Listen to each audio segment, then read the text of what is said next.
Hello! My birthday was September 2nd, so to celebrate, I've decided to upload episodes from my Mindfulness Podcast series, Reading with Cari, every day through the month of September. Once we hit October, I'll be posting the episodes every Friday with the bonus minisodes on Saturday.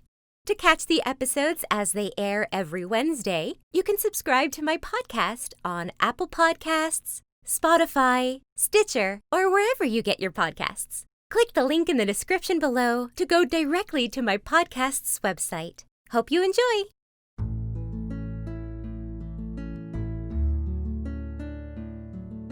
Hello and welcome to Reading with Cari, a mindfulness podcast series that can be used as a sleep aid or to ease your anxiety and relieve your stress. I am your host, Cari Favole, and I'm so thankful that you've decided to spend some time with me.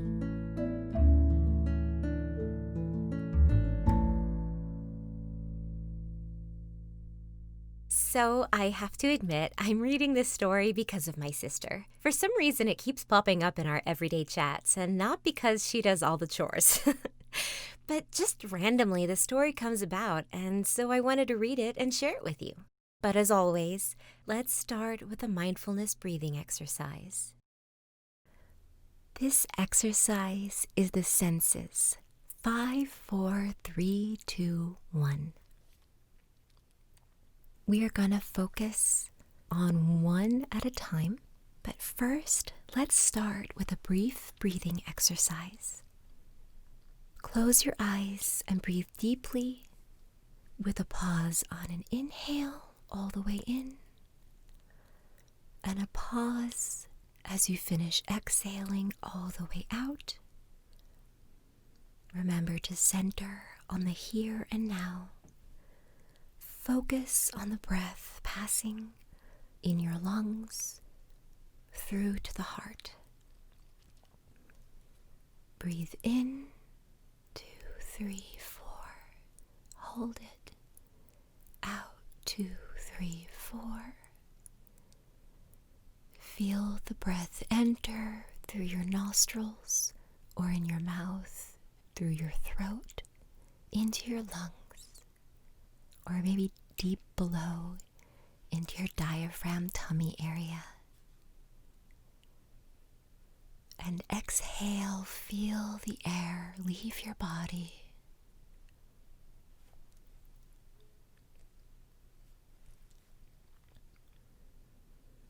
Take a moment to feel where you are in your position, whether you're laying down or seated. Feel where your hands are, what your fingertips are feeling. If your hand is out relaxed, maybe put 2 fingers together, your thumb and your middle finger, and just gently rub them together and feel that sensation. Where are your feet? Can they be grounded on what you're sitting on or on the floor? Or maybe you're laying all the way down and you can just feel your heels laying on the bed. Just feel grounded and sink deeper into the bed or into the chair or on the ground, wherever you are. Relax your shoulders as you breathe deeply in and deeply out. Now, open your eyes and focus on what's around you. We're going to follow a pattern. So first, pick 5 things around you of one color. The first color your eye catches, red, blue, green, doesn't matter. Just whatever your eye catches. Focus on 5 things of that same color.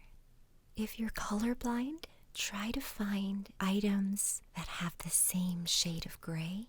They look like they would be the same color. I know that might be hard.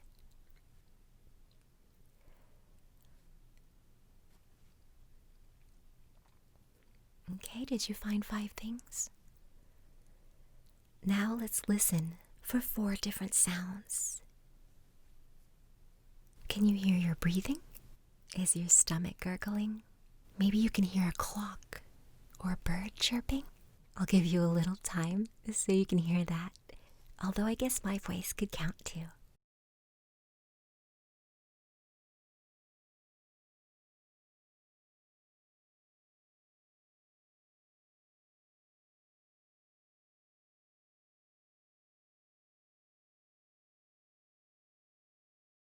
Now, without moving, so this might be kind of tricky, pick 3 things to touch. If you're in a bed, maybe touch the sheets and touch a pillow and maybe your nightstand. Or if you're sitting at a desk, touch the chair. Is there maybe a drink next to you can touch?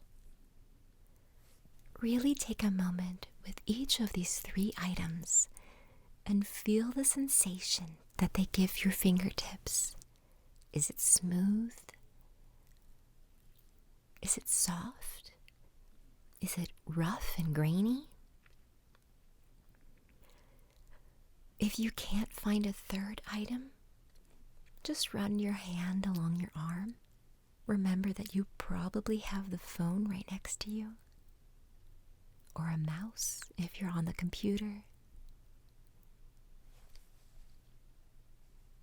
Okay?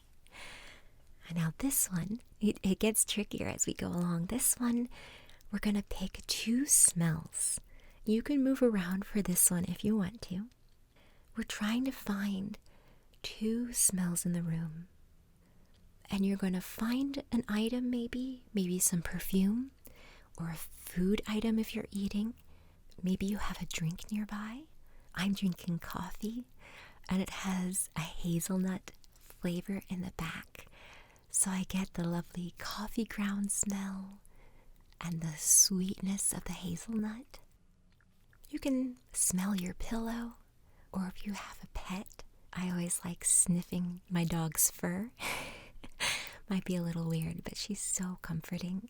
Her feet emanate this nice snuggle smell, is what I call it.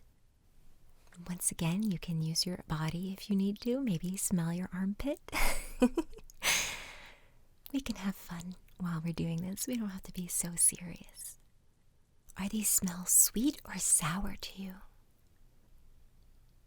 So if you can, pick up the item and just smell it for about 30 seconds. Just try to describe it.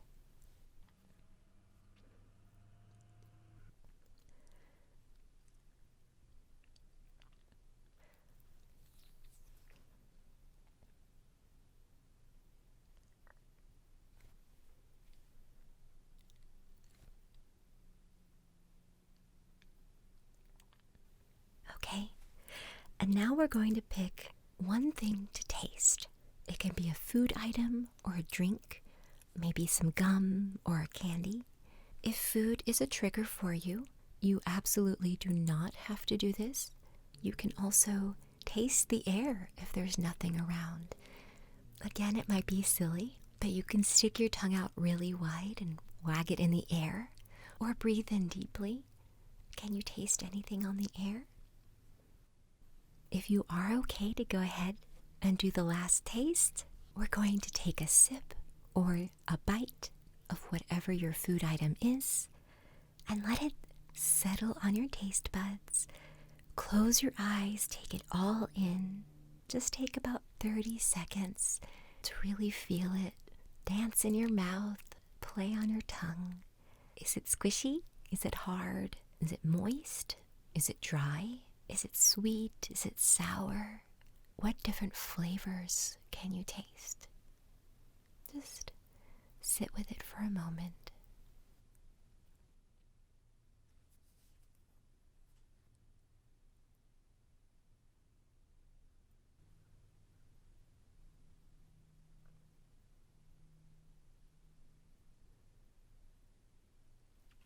Okay, and we're done. Congratulations, you finished the 5 senses exercise. I always like to indulge in a nice long sigh. It just always helps me feel relaxed. So let's take a deep inhale and outward sigh. That's nice. And now here's the story. Little Red Hen. Once upon a time, there was a little red hen who lived on a farm. She was friends with a lazy dog, a sleepy cat, and a noisy yellow duck.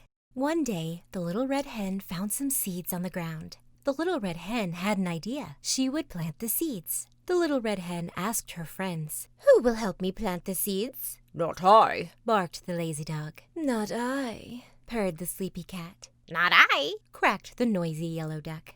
"Then I will," said the little red hen. So the little red hen planted the seeds all by herself.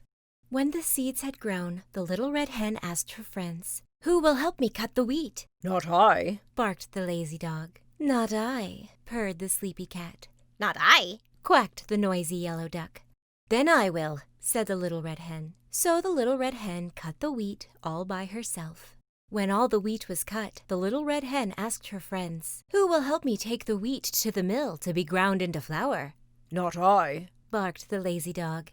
"Not I," purred the sleepy cat. "Not I," quacked the noisy yellow duck. "Then I will," said the little red hen. So the little red hen brought the wheat to the mill all by herself, ground the wheat into flour, and carried the heavy sack of flour back to the farm.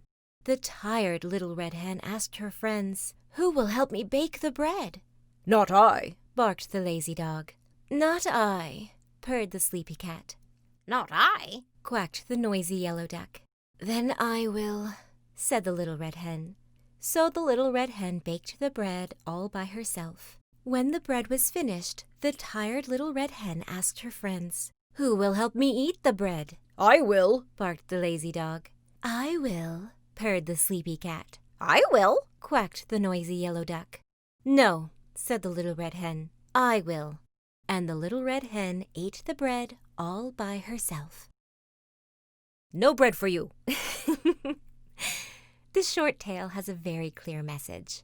Your actions, or in this case, inactions, have consequences. If you work hard, you will be rewarded. But if you give in to laziness, you will suffer for it later.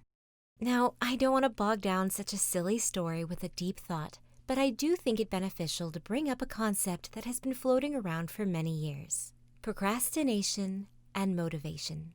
I myself suffer from lack of motivation, so I speak from a place of full self-awareness. But often we explain our inaction away by saying, "Now's not the time," or "I'll get to it when the inspiration strikes." But the secret of many successful people is to push through and just do, even if you don't feel motivated. I recently just finished The War of Art by Steven Pressfield, and he states exactly what others have said. If you want to be a writer, just write. It may not be good, but that's not the point. You need to carve out time for yourself to sit down and type or write out your thoughts.